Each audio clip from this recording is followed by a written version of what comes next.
Today, we are going to see what happened in episode 7 of Invasion on Apple TV+. Get subscribed and turn on the bell notification to get notified whenever a new episode is out. The episode opens right where we left off last week with Anisha driving her family away. She asks Luke where he got the rock that killed the alien, but his answer is interrupted when Ahmed picks that exact moment to start dying from his injuries. Dude is seriously the worst. Anisha, on the other hand, uses this moment to prove that she's an absolute badass. After stopping the car, she MacGyvers a flutter valve, inserts it into Ahmed's lung, performs CPR, and saves his life. To Ahmed's credit, he immediately realizes how grateful he should be and thanks her.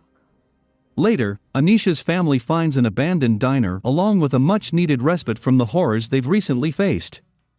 As Anisha fires up the grill, Ahmed asks why they never did more fun stuff together as a family like before. "I wish I was kidding."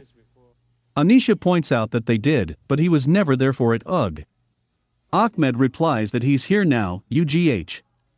This cringe-worthy moment is made even worse when the family sits down together for dinner and the kids talk about how thankful they are to be together.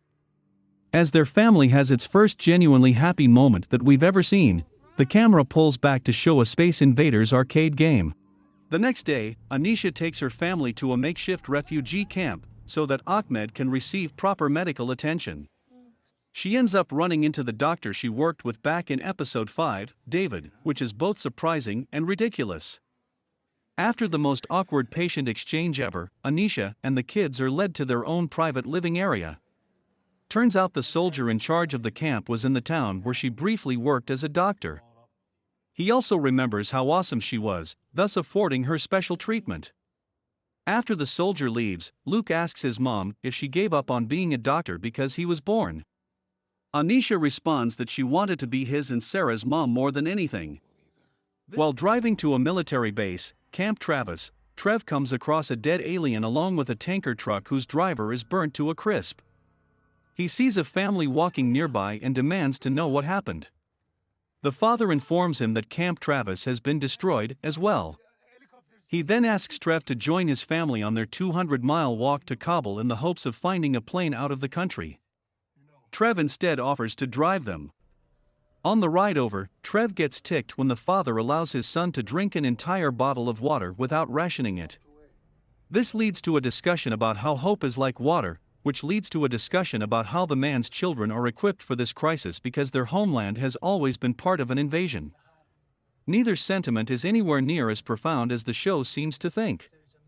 The man then asks Trev about his children, claiming that he could tell the soldier was also a dad because he had the father's eyes. Instead of answering, Trev decides to be a big old jerk and gives him the silent treatment. The group arrives to the Kabul airport to find it empty, but decide to check things out anyway. Sure enough, there's a military cargo plane being swarmed by civilians desperate to leave the country. And unfortunately for the potential passengers, the soldiers guarding the plane are only allowing those who give them bribes to board. Trev is able to muscle his way on, but the family he traveled with isn't. He manages to get them on board by offering the soldiers his gun. As the plane begins to take off, the father tells Trev that God watches over him. Trev has a hard time agreeing with him, especially as he watches all the people on the tarmac still desperate to board the aircraft as it prepares to take off. Casper and company stop by a phone booth to see if they can reach anyone. Unfortunately, all the phone and power lines appear to be down. Just when they're about to give up hope, Monty spots a vehicle speeding in their direction. The driver tries to go past them, but Casper steps into the middle of the road and forces her to stop. When they ask for a ride to London, the woman explains that she won't go back in that direction on account of an alien killing her entire family. Despite living in a small town outside of the city, the creatures still came for them. The kids are shocked by her claims, with Alfie and Darwin still believing there to be a more earthly cause behind the disasters surrounding them. Casper once again asks if she can help him and his classmates get back to London. This time the woman agrees. After getting dropped off on the outskirts of the city, the kids find it to be in pretty bad shape and eerily quiet. Alfie and Charles head off to their homes while Casper and Jamila head in the opposite direction toward theirs. Monty, on the other hand, decides to go off on his own. As far as he's concerned, whatever's happening in the city still can't be as bad as returning to his family.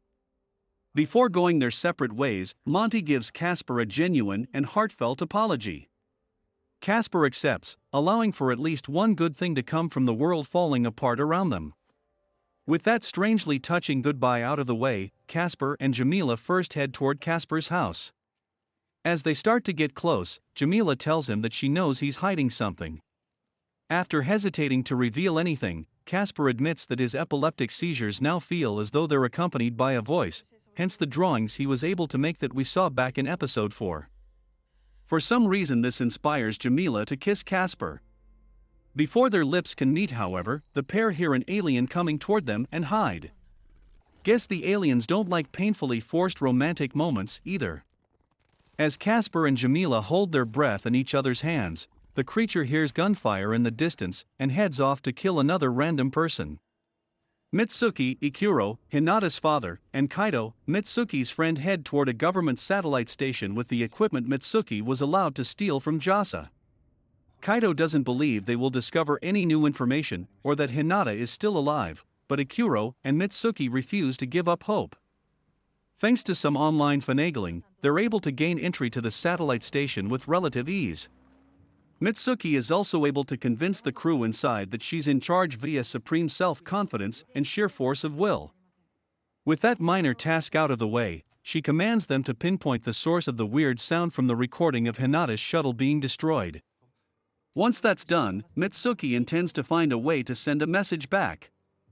After a bit of fancy sciencing, Mitsuki is able to determine that the sounds they're picking up in space are coming from the alien invaders' network.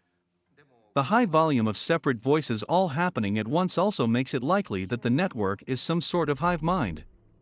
Mitsuki tells the satellite station crew see if they can lock in on the singular voice, Hinata's, inside the hive.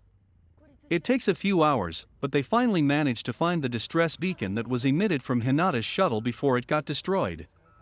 Unfortunately, soldiers burst in and take Mitsuki into custody before she can do anything with the information. Thanks for watching till the end. Do like and leave a comment, and don't forget to subscribe to the channel.